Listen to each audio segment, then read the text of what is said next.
ಮಹಿಳಾ ಮತ್ತು ಮಕ್ಕಳ ಕಲ್ಯಾಣ ಇಲಾಖೆಯಿಂದ ಮಕ್ಕಳಿಗೆ ಹಾಗೂ ಗರ್ಭಿಣಿಯರಿಗೆ ಸೇರಬೇಕಾದಂಥ ರೇಷನ್ ಕಿಟ್ಗಳನ್ನು ಕಾಳಸಂತೆಯಲ್ಲಿ ಮಾರಾಟ ಮಾಡ್ತಿದ್ದಂಥ ಜಾಲವನ್ನು ಭೇದಿಸಿ ಅಂಗನವಾಡಿ ಕಾರ್ಯಕರ್ತೆಯರು ಸೇರಿ ಒಟ್ಟು 26 ಜನರನ್ನ ಬಂಧನ ಮಾಡಿ ಜೈಲಿಗೆ ಅಟ್ಟುವಲ್ಲಿ ಪೊಲೀಸರು ಯಶಸ್ವಿಯಾಗಿದ್ದಾರೆ. ಕಳೆದ 2 ದಿನಗಳಿಂದ ಹುಬ್ಬಳ್ಳಿ ಹೊರವಲಯದ ಗೋಡೌನ್ನಲ್ಲಿ ಮಹಿಳಾ ಮತ್ತು ಮಕ್ಕಳ ಇಲಾಖೆಗೆ ಸೇರಿದಂಥ ಅಕ್ಕಿ, ಬೇಳೆ, ಬೆಲ್ಲ, ರವೆ, ಹೆಸರುಕಾಳು ಸೇರಿದಂತೆ ಲಕ್ಷಾಂತರ ಮೌಲ್ಯದ ರೇಷನ್ ಕಿಟ್ಗಳು ಕಸಾಬಾಪೇಟ್ ಪೊಲೀಸ್ ಠಾಣಾ ವ್ಯಾಪ್ತಿಯಲ್ಲಿನ ಸ್ಕ್ರಾಪ್ ಗೋಡೌನ್ನಲ್ಲಿ ಶೇಖರಿಸಿ ಇಟ್ಟ ಮಾಹಿತಿ ಮೇರೆಗೆ ಅಧಿಕಾರಿಗಳು ದಾಳಿಯನ್ನ ಮಾಡಿದಾಗ ಸುಮಾರು 4 ಲಕ್ಷ ಮೌಲ್ಯದ ರೇಷನ್ ಕಿಟ್ಗಳು ಪತ್ತೆಯಾದಂತ ಹಿನ್ನೆಲೆಯಲ್ಲಿ ಕಸಬಾಪೇಟ್ ಪೊಲೀಸ್ ಠಾಣೆಯಲ್ಲಿ ಸರ್ಕಾರಿ ಸ್ವತ್ತು ಕಳ್ಳತನ ಆಗಿರುವಂತಹ ಪ್ರಕರಣ ದಾಖಲು ಮಾಡಿಕೊಂಡು ತನಿಖೆಗೆ ಇಳಿದಾಗ ಸ್ಫೋಟಕ ಮಾಹಿತಿಗಳು ಪೊಲೀಸರಿಗೆ ಲಭ್ಯವಾಗಿದೆ. ಪ್ರಕರಣದಲ್ಲಿ ಅಂಗನವಾಡಿ ಕಾರ್ಯಕರ್ತೆಯರು ಸೇರಿದಂತೆ ಒಟ್ಟು 26 ಜನರನ್ನ ಬಂಧನ ಮಾಡಲಾಗಿದ್ದು ಇದೊಂದು ವ್ಯವಸ್ಥಿತ ಜಾಲ ಎಂಬುದು ಪೊಲೀಸ್ ತನಿಖೆಯಿಂದ ತಿಳಿದು ಬಂದಿದೆ.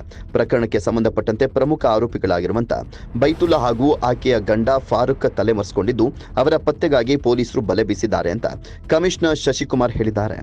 ಆಯುಕ್ತರು ಧಾರವಾಡ ಇವರು ಹಳೇಗಬ್ಬೂರು ಹೊರವಲಯದಲ್ಲಿರುವಂಥ ಒಂದು ಗೋಡನಲ್ಲಿ ಅಂಗನವಾಡಿ ಮಕ್ಕಳಿಗೆ, ಗರ್ಭಿಣಿಯರಿಗೆ ಮತ್ತು ಬಾಣಂತಿಯವರಿಗೆ ಕೊಡಬೇಕಾಗಿರುವಂಥ ಸರ್ಕಾರದಿಂದ ಉಚಿತವಾಗಿ ಫಲಾನುಭವಿಗಳಿಗೆ ಕೊಡಬೇಕಾಗಿರುವಂಥ ಆಹಾರ ಪದಾರ್ಥಗಳನ್ನು ಸಂಗ್ರಹ ಮಾಡಿಕೊಂಡು ಒಂದು ಗೋಡನಲ್ಲಿ ಸ್ಟೋರ್ ಮಾಡಿರುವಂಥದ್ರ ಮಾಹಿತಿ ಬಂದದ್ರ ಮೇರೆಗೆ ಶ್ರೀಮತಿ ಕಮಲವ್ವ ಅಂತ ಇವರು ಜಿಲ್ಲಾ ನಿರೂಪಣಾಧಿಕಾರಿ ಮಹಿಳಾ ಮತ್ತು ಮಕ್ಕಳ ಕಲ್ಯಾಣ ಇಲಾಖೆ ಧಾರವಾಡ ಇವರು ಕೊಟ್ಟ ಒಂದು ಫಿರ್ಯಾದ ಮೇಲೆ ಒಂದು ಪ್ರಕರಣವನ್ನು ದಾಖಲು ಮಾಡ್ಕೊಂಡಿದ್ದೀವಿ. ಇದರಲ್ಲಿ ಮುಖ್ಯವಾಗಿ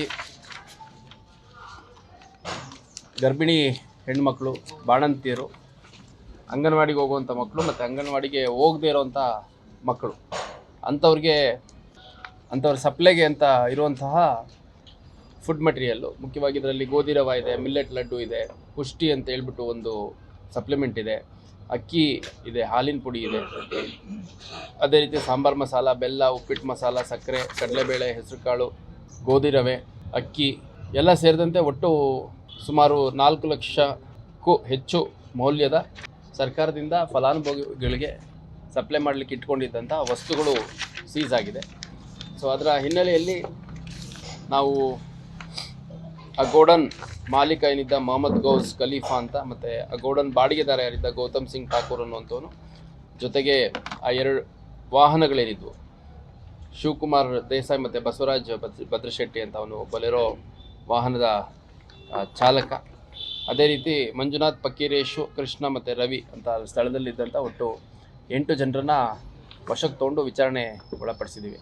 ಅದಾದಮೇಲೆ ಆ ವಾಹನ ಚಾಲಕರು ಮತ್ತು ಇವ್ರು ಯಾರು ಅವ್ರ ಜೊತೆ ಸಹಾಯಕರಾಗಿದ್ದರು ಅವ್ರಗಳ ಕಡೆ ಸಿಕ್ಕಂಥ ಮಾಹಿತಿ ಪ್ರಕಾರ ಎಲ್ಲೆಲ್ಲಿ ಪ್ರತಿ ಅಂಗನವಾಡಿಗೆ ಮತ್ತು ಪ್ರತಿ ಫಲಾನುಭವಿಗಳಿಗೆ ಡಿಸ್ಟ್ರಿಬ್ಯೂಟ್ ಮಾಡುವಂಥ ಅಂಗನವಾಡಿ ಕಾರ್ಯಕರ್ತರು ಏನಿದ್ದಾರೆ ಅವ್ರಿಗೆ ಎಷ್ಟು ರಿಕ್ವೈರ್ಮೆಂಟ್ ಇತ್ತು, ಎಷ್ಟು ಡಿಮ್ಯಾಂಡ್ ಮಾಡ್ತಾಯಿದ್ರು, ಆಮೇಲೆ ಎಷ್ಟು ಸಪ್ಲೈ ಮಾಡ್ತಾಯಿದ್ರು ಅನ್ನೋಂಥದ್ದೆಲ್ಲ ನಾವು ಸಂಬಂಧಪಟ್ಟ ಇಲಾಖೆಯಿಂದ ಮಾಹಿತಿ ತಗೊಂಡು ಮತ್ತು ಇವರಲ್ಲಿ ಏನೊಂದು ಎವಿಡೆನ್ಸಸ್ ಸಿಕ್ತು ಅದ್ರ ಬೇಸಿಸ್ ಮೇಲೆ ಸುಮಾರು 18 ಅಂಗನವಾಡಿಗಳಲ್ಲಿ ಅಗತ್ಯಕ್ಕಿಂತ ಹೆಚ್ಚು ಇಂಡೆಂಟನ್ನು ಹಾಕುವಂಥದ್ದು ಮತ್ತು ಸಪ್ಲೈ ಮಾಡೋಂಥ ಸಂದರ್ಭದಲ್ಲಿ ಕಡಿಮೆ ಚೀಲಗಳನ್ನು ಇಳಿಸ್ಕೊಂಡು ಇನ್ನು ಉಳಿದದ್ದನ್ನು ಈ ಗೋಡನ್ಗೆ ಕಳಿಸ್ಕೊಡೋದ್ರಲ್ಲಿ ವ್ಯವಸ್ಥಿತವಾಗಿ ಭಾಗಿಯಾಗಿರುವಂಥದ್ದು ಕಂಡು ಬಂದ ಹಿನ್ನೆಲೆಯಲ್ಲಿ ಒಟ್ಟು 18 ಜನ ಅಂಗನವಾಡಿ ಕಾರ್ಯಕರ್ತರು ಯಾರಿದ್ರು ಅವ್ರನ್ನೂ ಕೂಡ ನಾವು ವಶಕ್ಕೆ ತೊಗೊಂಡು ವಿಚಾರಣೆ ಮಾಡಿ ಅವ್ರದ್ದು ಪಾತ್ರ ಕಂಡು ಬಂದದ ಹಿನ್ನೆಲೆಯಲ್ಲಿ ಅವ್ರನ್ನೂ ಕೂಡ ಅರೆಸ್ಟ್ ಮಾಡಿದ್ದೇವೆ. ಒಟ್ಟಾರೆಯಾಗಿ 8 + 18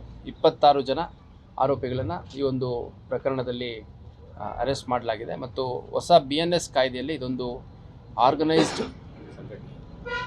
ಕ್ರೈಮ್, ಮೇಜರ್ ಆರ್ಗನೈಸ್ಡ್ ಕ್ರೈಮ್ ಅನ್ನೋಂಥ ಒಂದು ಸೆಕ್ಷನ್ ಏನಿದೆ ಅದನ್ನು ಕೂಡ ಅಳವಡಿಸ್ಕೊಂಡು ನಾವು ಪ್ರಕರಣವನ್ನು ದಾಖಲು ಮಾಡ್ಕೊಂಡಿದ್ದೇವೆ. ಇದೊಂದು ಗಂಭೀರ ಪ್ರಕರಣ. ಇದರ ಪ್ರಮುಖ ಆರೋಪಿಗಳು ಯಾರಿದರ ಸೂತ್ರಧಾರ ರೀತಿಯಲ್ಲಿದ್ದರು ಅವರು ರೇಡ್ ಆದ ತಕ್ಷಣ ಅಲ್ಲಿಂದನೇ ತಪ್ಪಿಸ್ಕೊಂಡಿರುವಂಥದ್ರ ಬಗ್ಗೆ ನಮಗೆ ಮಾಹಿತಿ ಬಂತು. ನಂತರ ಬೇರೆಲ್ಲ ಕಡೆ ಹುಡುಕುವಂಥ ಪ್ರಯತ್ನ ಮಾಡಿದ್ದೇವೆ. ಸದ್ಯ ಅವರು ಹೊರ ರಾಜ್ಯಗಳಲ್ಲಿರೋದು ತಪ್ಪಿಸ್ಕೊಂಡಿದ್ದಾರೆ, ತಲೆಮರೆಸ್ಕೊಂಡಿದ್ದಾರೆ ಅಂತ ಮಾಹಿತಿ ಇದೆ. ಆದಷ್ಟು ಬೇಗ ಅವ್ರನ್ನ ಕೂಡ ವಶಕ್ಕೆ ಪಡೆಯಲಾಗುತ್ತೆ.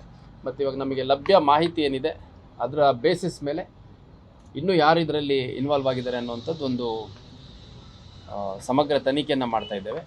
ಈ ಸಮಗ್ರ ತನಿಖೆಯಲ್ಲಿ ಯಾರ್ಯಾರ್ದು ಆ್ಯಸ್ ಪರ್ ದಿ ಎವಿಡೆನ್ಸ್ ಪಾತ್ರ ಕಂಡು ಬರುತ್ತೆ ಅವ್ರನ್ನ ವಶಕ್ಕೆ ತೊಗೊಂಡು ವಿಚಾರಣೆಗೆ ಒಳಪಡಿಸುವಂಥದ್ದು, ಅವ್ರದ್ದು ಪಾತ್ರ ಖಾತ್ರಿ ಆದಂಥ ಸಂದರ್ಭದಲ್ಲಿ ಅವ್ರ ಮೇಲೆ ಅಗತ್ಯ ಕಾನೂನು ಕ್ರಮ ಕೈಗೊಳ್ಳುವಂಥ ಕೆಲಸವನ್ನು ಮಾಡಲಾಗುತ್ತೆ. ಸದ್ಯ ಪ್ರಕರಣಕ್ಕೆ ಸಂಬಂಧಪಟ್ಟಂತೆ ಸದ್ಯ ಆರೋಪಿಗಳ ಸಂಖ್ಯೆ 26 ಇದ್ದು, ಇದಕ್ಕೆ ಇನ್ನೂ ಹೆಚ್ಚುವರಿಯಾಗಿ ಪ್ರಮುಖ ಆರೋಪಿಗಳನ್ನು ಬಂಧನ ಮಾಡುವುದರಿಂದ ಆರೋಪಿಗಳ ಸಂಖ್ಯೆ ಹೆಚ್ಚಾಗುವಂತ ಸಾಧ್ಯತೆ ಇದ್ದು, ಇನ್ನೂ ಹಲವರು ಜೈಲು ಸೇರುವಂತ ಸಾಧ್ಯತೆ ಇದೆ ಅಂತ ಹೇಳಲಾಗ್ತಾ ಇದೆ. Vinaya Reddy, crime bureau, public next.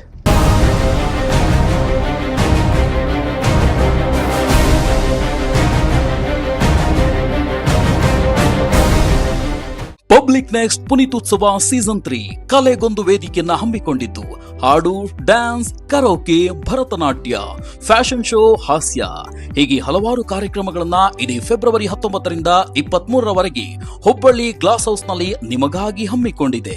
ಮತ್ಯಾಕೆ ತಡ ಮಾಡ್ತೀರಾ? ನಿಮ್ಮ ಪ್ರತಿಭೆ ಗುರುತಿಸಿಕೊಳ್ಳಲು ಬೃಹತ್ ವೇದಿಕೆ ರೆಡಿ ಇದೆ. ಈಗಲೇ ಸಂಪರ್ಕಿಸಿ 7349619443 8050457426.